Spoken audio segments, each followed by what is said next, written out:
Io nasco come informatico dal 95, quindi sono quasi 30 anni che lavoro nell'IT e quindi ho visto semplici diretti, con grande rispetto sempre per l'individuo, è fondamentale come diciamo base Tutto questo vale anche a livello aziendale? tutto. Tu l'hai già esaurita in quello che appunto è la tua descrizione, che si adatta al contesto sia personale e sia Sì. formativo per quanto riguarda l'intelligenza artificiale. Sembra essere la soluzione di tutti i mali e anche il nuovo generatore di tutti i peccati, o sbaglio? Ecco. Sì, qua apriamo un canale molto delicato, ma parlo sia da un punto di vista professionale che anche umano come padre. Non è facile digerire questa cosa che ormai purtroppo è all'ordine del giorno e dobbiamo accettare. Dobbiamo anche linguistico, Anche perché linguistico. devi adattarti ai tempi, nel giro di pochi mesi cambia tutto.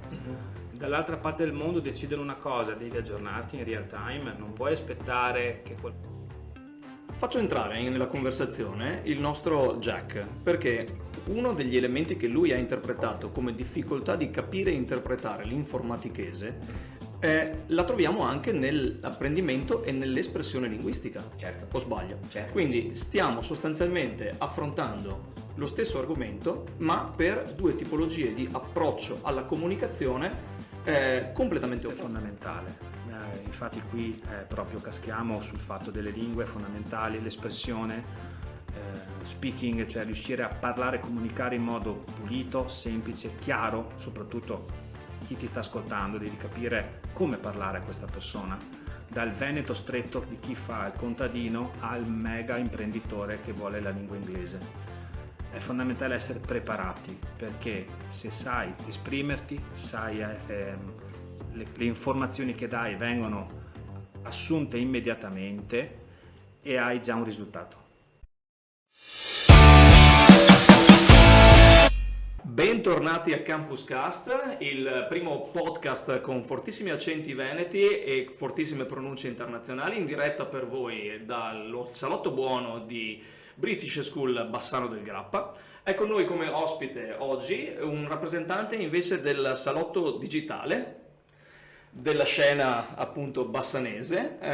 Grazie per essere venuto Matteo. Abbiamo Grazie con a noi voi. Matteo Lunardon. È l'anima digital di tutto ciò che permette alla nostra scuola di esistere e di essere portata avanti, al di là appunto di quello che voi ben conoscete essere la nostra mission di insegnamento e training linguistico. Matteo ci presenterà innanzitutto se stesso, ok? Sì. Da un punto di vista prima umano, poi digitale e poi anche una sintesi dei due in modo tale da capire quali sono prospettive ma anche storie che lui può condividere con noi in termini di... ci siamo definiti precedentemente come babysitter digitali, Esatto, in sì. alcuni contesti, come noi siamo babysitter linguistici, o meglio, noi partiamo da questa aulica definizione di essere ambassador linguistici nella zona di Bassano. Sì. Tu da ambassador digitale, con una forte mission in termini di anche educativa verso quelli che sono i tuoi clienti, fondamentalmente educativa e anche di costruzione, mi permetto appunto di lasciarti un po' di spazio per riuscire a raccontarti prima di tutto chi sei, cosa ti lega a noi anche e da questi primi spunti appunto relativi a quella che è la tua persona e quella che è la tua professione svilupperemo successivamente un'analisi. Non voglio svelare troppo, lascio appunto a Matteo un momento di bio in modo tale da poter capire chi sei e cosa ti contestualizza in questo interessante mondo del digital. Prego. Grazie. Allora, io nasco come informatico dal 95, quindi sono quasi 30 anni che lavoro nell'IT e quindi ho visto tutta l'evoluzione della tecnologia e dei servizi associati. Nasce il mio negozio nel 2005 proprio perché ero stufo nei negozi dove lavoravo prima, dove diciamo ho fatto la gavetta. Venivano gestiti i clienti in un modo troppo da numero, quindi scontrino, fattura, grazie, arrivederci, prodotto, pacchetto, buona giornata. Questo era il massimo di gestione. Io non ero più d'accordo di questo tipo di approccio con il cliente, allora ho creato la mia realtà, infatti è nato il salottino tecnologico di New Style Vision. Che cos'è? scherzando con i miei clienti, diciamo che psicanalizzo il mio cliente, perché in negozio ho una poltrona dove il mio cliente di fatto si siede e si sfoga le sue ansie, le sue crisi tecnologiche, perché Frustrazioni. esatto, perché adesso il problema qual è? Che la gente usa la tecnologia in modo meccanico, nel senso ha quello come obiettivo, quando l'obiettivo è raggiunto per lui è finito lì. Non sa il percorso e ragionare su quello che ha fatto, sulle potenzialità anche del percorso tecnologico che lui deve utilizzare o a fini lavorativi o anche privati. E quindi io devo convertire l'informatichese, lo chiamo perché ridendo ho sempre utilizzato questo termine, questa lingua digitale che la gente non conosce. Utilizza in modo meccanico ma non sa realmente cosa sta facendo, che se durante questo percorso si creano problemi tecnici, basta, è finita, quindi lui non ha idea di come reagire e come gestire le problematiche. Qui nasciamo noi. Costruiamo intorno al nostro cliente, che sia privato o azienda, perché seguiamo molte anche aziende, gli creiamo intorno un vestito tecnologico, quindi gli facciamo una struttura facendo una consulenza, una scrematura del mercato, però una scrematura vista nell'interesse del cliente. Quindi lui non deve spendere, deve investire i suoi soldi in un prodotto che poi realmente utilizzerà e ne trarrà subito beneficio, senza comprare prodotti che poi alla fine rimangono pacchettizzati nell'angolo, ed era bello al momento comprarlo ma poi lo fa diventare vecchio. Certamente. Molto interessante, perché ti sei in questo modo, in un certo senso, dato un altro titolo, quello di sarto digitale. Sì, nel senso che... Sei un artigiano digitale. Sì, nel senso che proprio costruisco anche computer da zero su misura, anche per design, anche arredamento casalingo, anche aziendale, quindi facciamo anche le conference, le sale di conferenza, e cerchiamo di dare anche un tocco di qualità anche a livello visivo ai nostri prodotti. Però l'affiancamento è fondamentale nel nostro settore, perché le persone devono capire di non sentirsi sole, di non avere perché il problema di chi si approccia al computer è l'ansia di fare danni, perché se un computer non si accende più o un telefono non si accende più, non esisti più. Faccio entrare nella conversazione il nostro Jack, perché uno degli elementi che lui ha interpretato come difficoltà di capire e interpretare l'informatichese la troviamo anche nell'apprendimento e nell'espressione linguistica. Certo. O sbaglio? Certo. Quindi stiamo sostanzialmente affrontando lo stesso argomento, ma per due tipologie di approccio alla comunicazione completamente opposte. Da una parte abbiamo ciò che di più tech e IT è lontano probabilmente dall'essere umano, però che grazie a persone appunto come Matteo riesce ad essere interpretato in modo corretto, o nel modo più corretto possibile in questo senso. Ci si prova, ecco. Quindi colgo l'occasione per salutare di nuovo il nostro Jack Bancroft, direttamente da Cardiff, Wales, il nostro, viene sempre da dire direttore artistico della scuola, ma è il direttore didattico della scuola. In un certo senso, come abbiamo detto, le lingue sono un'arte, come anche l'informatica è o può essere interpretata come un'arte, e tale deve essere approcciata. La paura di sbagliare è un qualcosa che troviamo sia nel contesto linguistico che nel contesto appunto informatico in maniera estensiva. Come riusciamo come insegnanti, ma come riusciamo come appunto assistenti IT o consulenti IT a decostruire questa paura di sbagliare e farla diventare qualcosa di confident, qualcosa che effettivamente diventa non più un ostacolo ma un amico con cui dialogare, interagire e da cui anche trarre profitto in un certo senso, perché capiamo che sia l'elemento, lo strumento linguistico che lo strumento informatico, qualcosa che viene visto con estrema paura all'inizio, tale è, e mi piace molto l'approccio che appunto hai descritto tu, quello della psicanalisi del bisogno del cliente, e mi viene da dire anche interpretazione linguistica del bisogno del cliente. Ci torneremo più tardi, perché ti chiedo subito di sbloccare nella tua mente qualche episodio in cui la linguistica del tuo consultato, del tuo cliente in questo caso, deve essere estremamente interpretata, a volte a suon di mannaia anche, per riuscire effettivamente a capire cosa se devo dirmi questo? Cosa mi sta dicendo questo cliente? Ecco. Potremmo stare qua una settimana perché ho parecchi aneddoti, però diciamo che quelli più simpatici è proprio nella terminologia dei termini tecnici, dalla cavetteria agli adattatori per computer, perché adesso è tutto un adattatore dei telefoni in notebook, ma al semplice termine dei sistemi operativi, da Windows si passa a Wimbledon, a Windsor, a situazioni del genere che tu all'inizio lasci, sai, quella serietà quasi un po' educata, no? Sì, una plomb. E dici, sì. beh, se sarà sbagliato, dai, non replicherà durante la conversazione, invece peggiora la situazione. Ecco. Vai, Quindi cavi USB che sono solo spinotti, l'USB non è contemplato come terminologia. Se poi gli dici Universal Serial Bus, cioè è finita, nel senso che è la spiegazione del termine USB. E cerchi di essere anche tecnico in certe cose per proprio dare anche un po' di cultura anche dal punto di vista di terminologia, ma in certi casi proprio non è possibile. C'è un muro. C'è un muro proprio perché di base anche non c'è neanche la cultura di capire quello che stai leggendo, il significato. La prendi come lo dicono tutti, quindi sarà quello per forza il termine, ma a volte storpiano molto questi termini e io non riesco a non ridere prima di tutto. Ma a parte non ridere perché ormai è diventato automatico, infatti molto spesso quando ho dei clienti che con me condividono questi momenti idilliaci, loro si girano e escono anche dal negozio perché non riescono a trattenersi. Io ormai mi sono abituato, ma anche per una questione di rispetto verso il cliente, perché giustamente non è neanche colpa loro se si perdono, diciamo, in queste terminologie, perché sono esseri umani. Esatto, non sono robot. Io sono infatti il lato umano del mondo tecnologico che cerca di accoglierlo, cercando di non demoralizzarli, non farli sentire sbagliati o sotto una categoria sociale.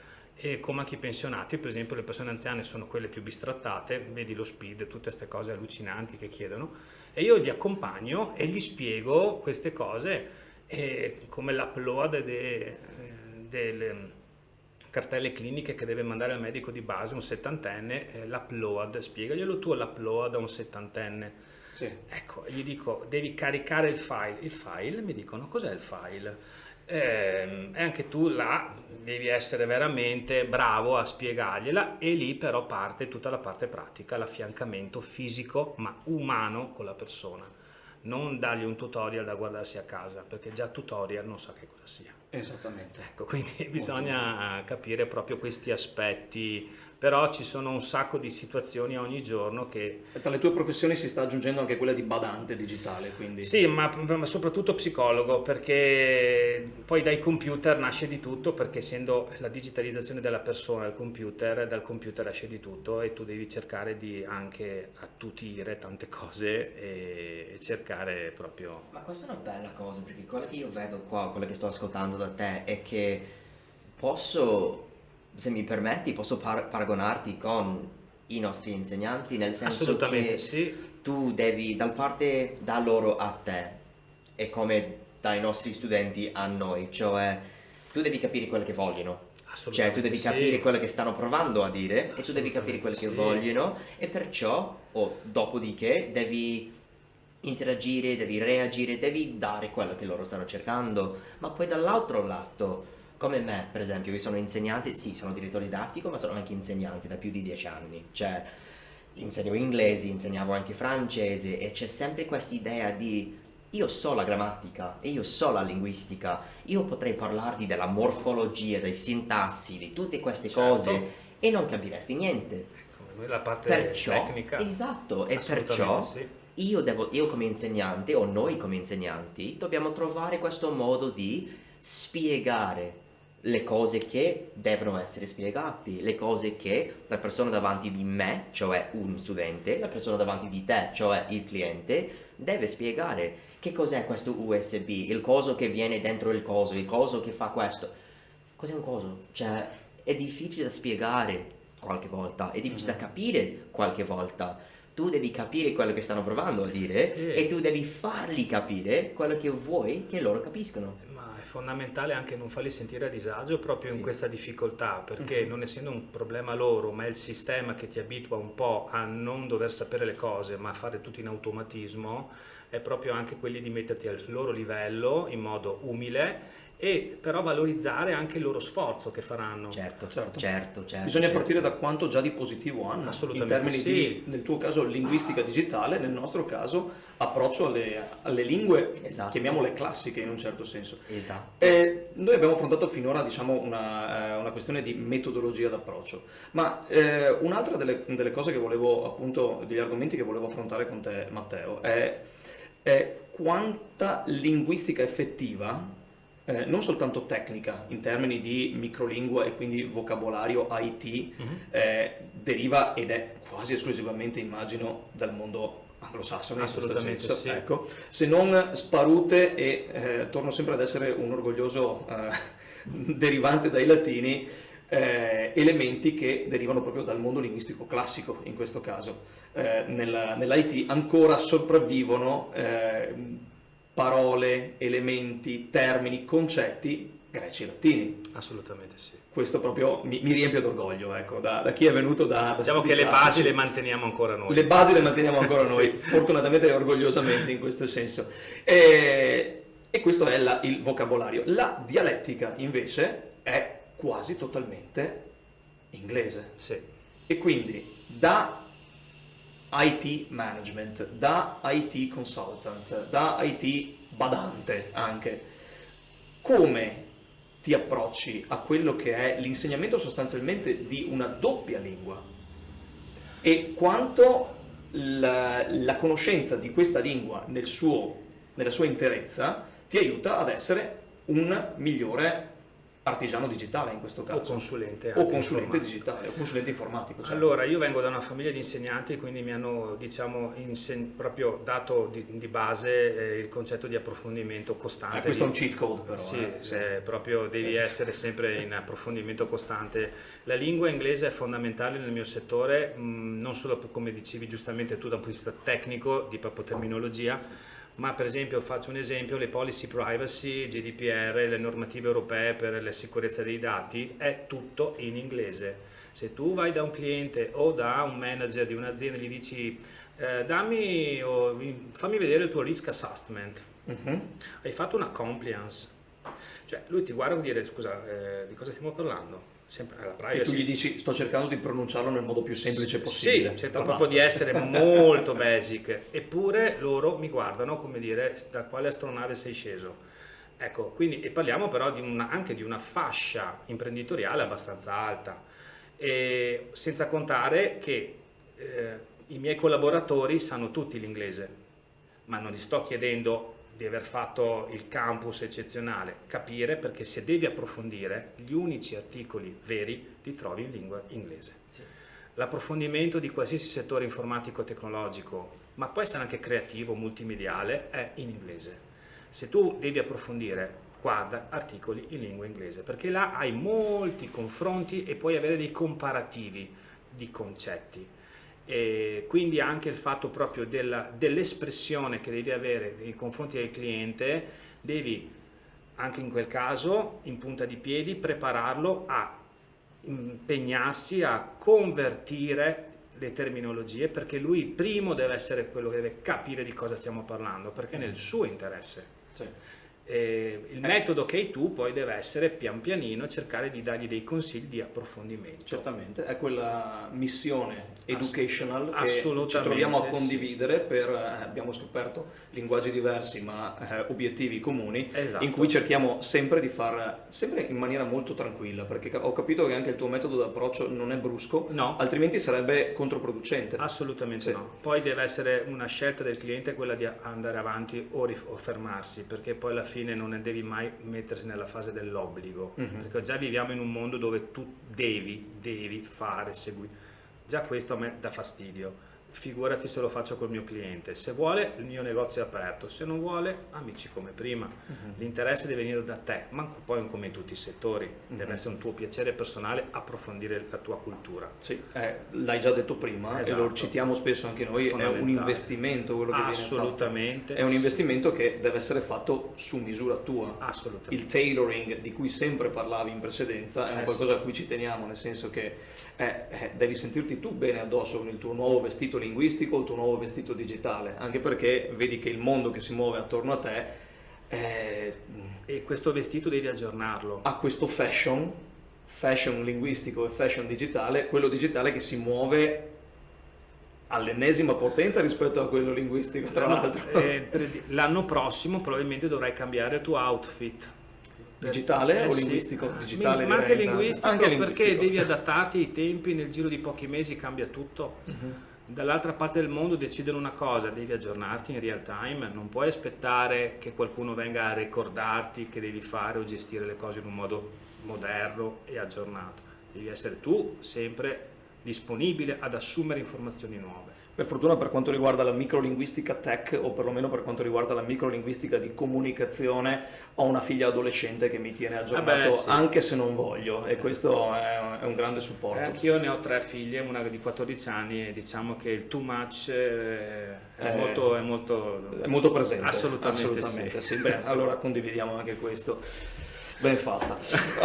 Ne parleremo in altre circostanze, o ne piangeremo sopra le rispettive spalle. O ci beviamo sopra. Ottimo, molto bene. Jack è ancora felice perché non ha figli, quindi sì.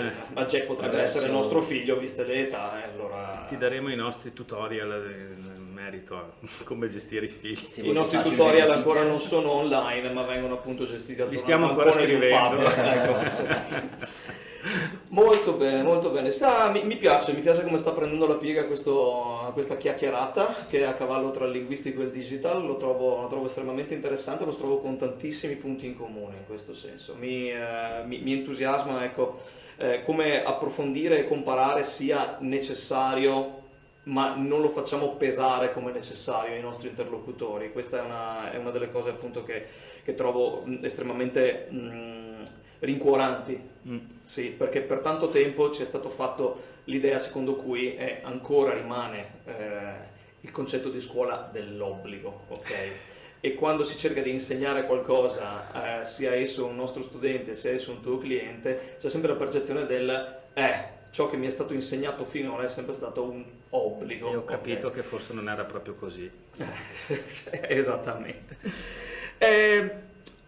La buzzword, rientriamo appunto nelle nostre categorie, che sta imperversando in qualunque scroll dei nostri social media, in qualunque situazione in cui ci troviamo appunto semplicemente ad accendere uno smartphone o a cambiare canale su una digital TV o anche una TV normale, classica ormai potremmo dire, ecco. Devo dirlo io, devi dirlo tu.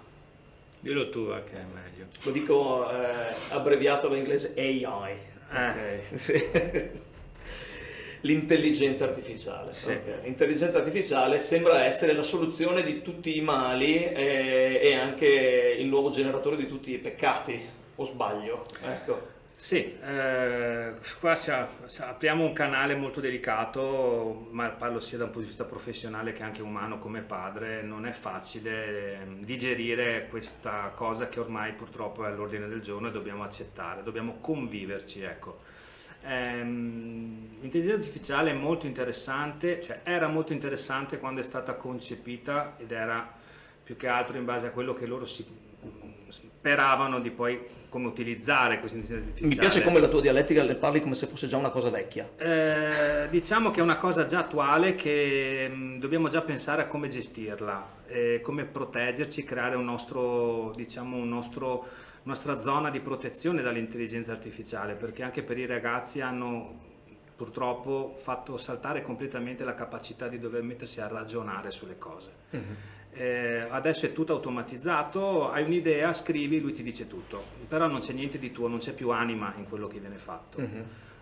Io sono anche appassionato di creatività, di editing video, quindi io faccio dei brainstorming, anche qua la terminologia dice tanto, ragioni tanto sulle cose e cerchi di mettere il tuo. Adesso, perché c'è la necessità di essere veloci, immediati e preparare il prodotto in tempo zero, la I è più facile. Devi fare anche a scuola una cosa, un compito, scrivi, te lo fa lui, qual è il problema? Tanto l'importante è che io porto a casa il voto, però se poi sei una zucca non importa a nessuno. L'intelligenza artificiale è eccezionale dal punto di vista medico, perché aiuta, apre la mente tecnica del settore medico e la salvi vite, ma da un punto di vista educativo la trovo molto pericolosa. e cerco anche anche in questo spiegare ai genitori soprattutto e anche alle aziende, quindi agli AD delle aziende, di stare molto attenti e creare e delocalizzare il sistema informatico dall'online al locale, cioè in azienda devi tenere le tue cose, non dare in pasto al sistema i tuoi dati, la tua realtà digitale, perché chi fa le cose non ti viene a chiedere il permesso, lo fa. E te ne rendi conto quando la frittata è fatta. Ed è là che entrano poi gli IT manager, ma un IT manager deve prevedere e anticipare le problematiche. AI, certo, tutto è bello su carta, ti risolve un sacco di cose, ma non è detto che lo faccia nel modo giusto. Anche qui, anche il fatto del rapporto umano, devi insegnare a far ragionare le persone e fare tua una cosa, non fare in modo che un qualcosa di assolutamente artificiale, senza anima, lo faccia per te. Ecco perché anche nella musica, nella fotografia, ci sono un sacco di fake.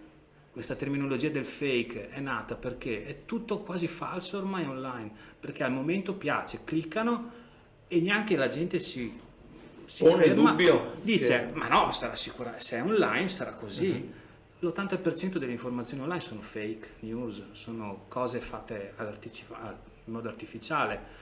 Ma lo capisce chi è abituato a fare le cose di suo con le mani. L'artigiano è uno che costruisce con le mani le cose. Il fotografo, per fare una foto, c'è gente che passa un mese per fare uno scatto buono. Quindi anche il rispetto di chi veramente ci mette l'anima nel lavoro. L'intelligenza artificiale spiazza tanti settori da questo punto di vista. È bello, uno strumento, però l'uomo ha creato una cosa che sicuramente non credo che sarà pronta a saper gestire bene. Fortunatamente non è chiamata anima artificiale.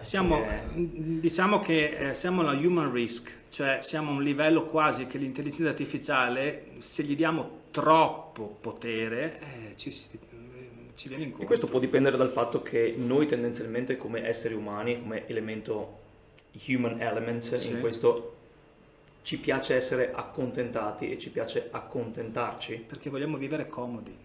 Adesso per la comodità abbiamo fatto un sacco di danni.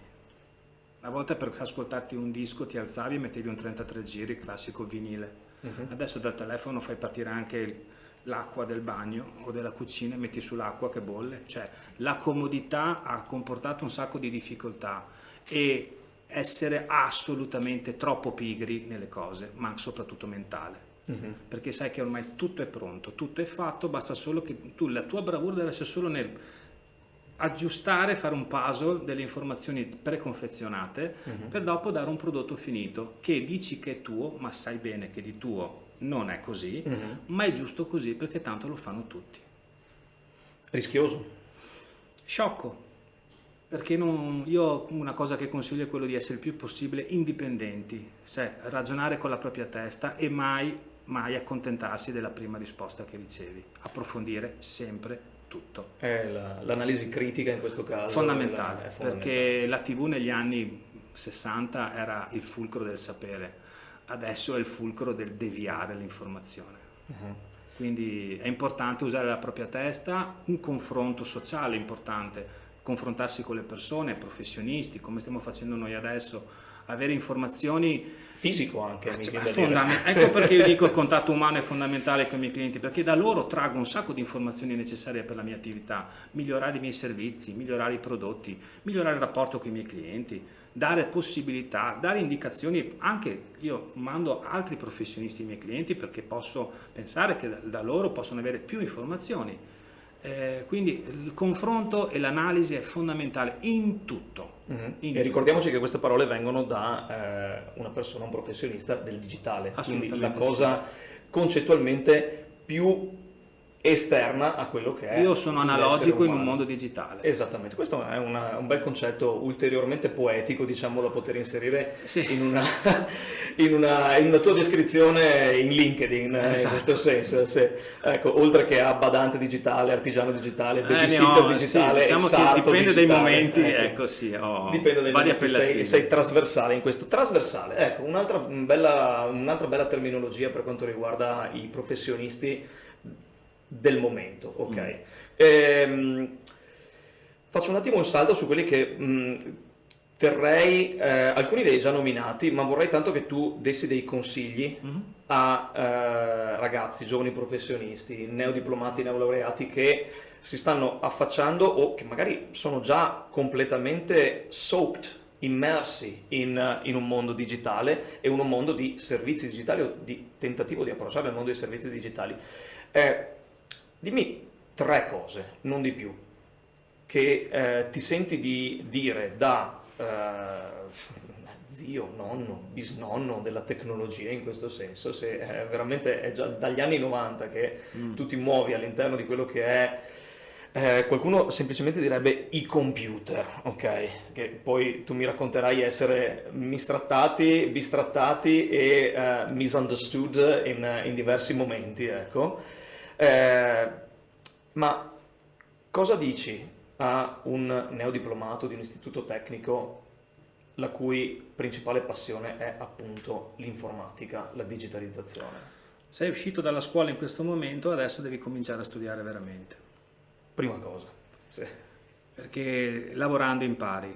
La parte teorica purtroppo non serve più a molto ormai, perché una volta ti permettevano di avere la possibilità di imparare durante il lavoro, adesso devi arrivare già preparato, devi essere già produttivo. Una cosa fondamentale è avere fame veramente di conoscenza, di approfondimento e soprattutto la prima cosa, cercate nel mondo del lavoro di essere indispensabili, che senza di voi le cose potrebbero cambiare radicalmente, ovviamente in negativo. E per diventare indispensabili dovete continuamente guardarvi intorno, approfondire coi colleghi, chi ne sa più di te prenderlo, stare vicino al classico anziano del settore, quello che ti può dare veramente le informazioni necessarie per avere poi sul campo una risposta positiva. Mi viene da dire anche il metodo, probabilmente. Sì, il metodo a volte su certe cose, diciamo, siamo un po' sul vecchio andante su certe situazioni, perché loro sono anche un po' orgogliosi e non vogliono cambiare molto spesso le cose, però la qualità, il sistema di una volta, di essere più precisi nelle cose, nel mio settore soprattutto, perché io parlo di sicurezza anche informatica nelle aziende, non puoi rischiare di tralasciare i dettagli. Però tornando ai consigli, approfondimento, mai abbattersi e sperare di perdere, di sbagliare, di cadere, è fondamentale. Io auguro a tutti di sbagliare e cadere, perché è l'unico modo per capire dove hai fatto l'errore, non tornarci più, evitare di farlo in futuro, e anche a livello caratteriale riesci ad essere più aggressivo, nel senso non farti mai abbattere in futuro su sfide che ogni santo giorno possono arrivare, quindi mai aver paura di osare e soprattutto circondarsi da professionisti, non da chiacchieroni, che purtroppo ce ne sono tanti. Tanta fuffa anche nell'IT. Sì. Il professionista deve dimostrarti che le cose le sa fare, ma non su carta, dal vivo. Faccio molti colloqui con ragazzi, persone che mi chiedono di collaborare ma non sono pronti, ma anche a livello proprio, che è il terzo punto che consiglio, imparate ad esprimervi. Questo è fondamentale. Infatti qui proprio caschiamo sul fatto delle lingue fondamentali, l'espressione, speaking, cioè riuscire a parlare e comunicare in modo pulito, semplice, chiaro, soprattutto chi ti sta ascoltando, devi capire come parlare a questa persona, dal veneto stretto di chi fa il contadino al mega imprenditore che vuole la lingua inglese. È fondamentale essere preparati, perché se sai esprimerti, sai le informazioni che dai vengono assunte immediatamente e hai già un risultato. Se invece giri intorno perché non riesci a capirti neanche tu a quello che stai dicendo, perché ti sei preparato 1000 scritti ma di quello che hai scritto non dici una parola, vuol dire che c'è ancora tanto lavoro da fare. Quindi nel settore avere a che fare con il pubblico, imparare ad esprimersi, cosa che la scuola al momento non sta insegnando a fare. Perché se parli con un ragazzo di 14 anni e raccontami cosa hai fatto ieri, ti dice 3 parole, questo proprio te lo riassume. Invece devi dare emozione quando parli, sensibilizzare e soprattutto mettere a proprio agio le persone che ti stanno chiedendo un servizio. Chi viene da te ha bisogno di te e ha bisogno di essere prima gestito con calma, rasserenato, e tu riesci a fargli capire le cose molto meglio. Questo è fondamentale, e questo con cultura, approfondimento e la capacità di esprimersi. Perfetto, questi sono 3 elementi che già riassumono molto chiaramente quelle che sono le necessità di alto livello, ovviamente. Ma questo credo che basi... E trasversali. Certo, perché anche nella vita comune e vita privata, diciamo, anche tra amici, essere chiari subito sulle cose, essere molto semplici, diretti, con grande rispetto sempre per l'individuo, è fondamentale come, diciamo, base. Tutto questo vale anche a livello aziendale? Tutto. Il rispetto e il modo di porsi credo che sia la base di tutti i settori. Molto bene, perché era la mia prossima domanda, ma l'hai già esaurita in quello che appunto è la tua descrizione, che si adatta al contesto sia personale e sia formativo per quanto riguarda i giovani astri nascenti dell'IT, chiamiamoli, speriamo non siano delle meteore in questo senso, perché si fa presto anche a cambiare interessi. Si fa presto anche a non essere costanti, diciamo, o di essere, come hai detto tu, superficiali. Si sta esaurendo la scuola vecchia, nel senso che chi ha fatto per anni questo lavoro non ha la possibilità di tramandare conoscenza e esperienza, perché i giovani sono abituati a voler tutto subito. Non c'è più la pazienza e il programmare un progetto. Vogliono tutto subito, ecco perché l'intelligenza artificiale ha fatto il boom, perché ti risolve subito delle cose che c'è gente che ci ha studiato 10 anni dietro prima. E questa è la grande, secondo me, il grande danno che stanno facendo, perché c'è proprio un blocco mentale e uno non si mette in gioco con quello che io ci metto di mio a livello proprio di animo. Ecco, quindi è questo che secondo me io dico: spegnete di più i cellulari e attivate di più la testa e metteteci il vostro, e anche per una questione di orgoglio personale. Capisci che quello è mio perché parla di me. È come chiedere a un poeta fammi una poesia e la fa con ChatGPT. La poesia arriva bellissima, ma non sei niente, non c'è l'anima in questo. Non c'è nulla. Simpatico pensare che questa puntata verrà vista per probabilmente il 90% dei nostri ascoltatori o ascoltata attraverso un cellulare in questo caso. Esatto. Quindi parliamo di più da un punto di vista proprio fisico, insieme confrontiamoci, perché il confronto è la vera ricchezza sociale. L'indipendenza, essere proprio soli con questi strumenti può essere bello, ma alla fine non è molto produttivo. C'è l'idea che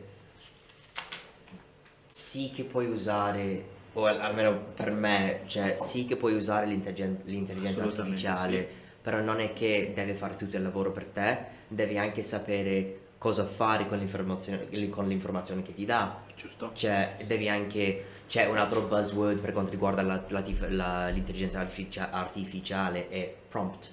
Cioè, cosa dire, cosa chiedere, come chiedere per ricevere l'informazione che vuoi, e poi c'è... Keywords. Yeah, esatto, e puoi usare quell'informazione per fare un lavoro tuo, cioè non è che ti dà tutte le cose e è pronto, no. Bisogna la persona deve essere pronta per utilizzare uno strumento. È come dire il pittore: fai un disegno ma non conosci i colori di base. Sì. Mancano proprio i bricks in questo caso. Siamo arrivati alla conclusione della nostra chiacchierata. È stato veramente un piacere averti come ospite, Matteo. Tutto mio. Veramente Grazie. È stato un piacere averti come ospite. Spero di riuscire ad avere l'occasione di incontrarci non soltanto davanti a un microfono, davanti a una telecamera in questo caso, ma anche in contesti sarà un piacere. Più no, difficile definirli più umani, perché effettivamente siamo riusciti a stabilire questo che è un rapporto anche con i nostri ascoltatori, sicuramente non artificiale, no, sicuramente umano. Sì. A cui invitiamo tutti a prendere parte ulteriormente, anche condividendo le vostre opinioni su quelli che sono i consigli e le informazioni, o a farci delle domande per riuscire ad approfondire ancora di più gli argomenti che abbiamo semplicemente condito attorno a questa tavola, attorno a questi microfoni, appunto. Una domanda al volo: piani per il futuro? Continuare della tua bottega digitale? Continuare su questa linea di approccio con il pubblico, quindi con l'utente finale. Cercare di fare la differenza per le persone, cioè creare anche e soprattutto genitori pronti a portare avanti i figli in un modo sano, costruttivo, rispettoso, e quindi da padre, quindi è una missione anche da questo punto di vista, quella di aiutare i miei colleghi genitori a preparare la nuova generazione che dovrà gestirci quando saremo vecchi noi, prepararli a farlo nel modo migliore. Sono un investimento anche loro. Certo, però la differenza la facciamo noi. La tecnologia usiamola bene, in modo intelligente, però accantoniamola perché il dialogo in famiglia ha la priorità. Ottimo, su queste note generazionali che hanno avuto uno span di più di 40 anni tra una chiacchiera e l'altra. Assolutamente. Ringrazio ancora Matteo per Grazie aver a voi. preso parte a questa nostra chiacchierata e conversazione. Ringrazio Jack per avermi assistito attorno a questo tavolo. Ringrazio per la regia e il supporto Alchimie Venete e Kawabanga Produzioni. E vi do appuntamento alla prossima puntata di Campus Cast. Da British School Bassano è tutto, a voi studio.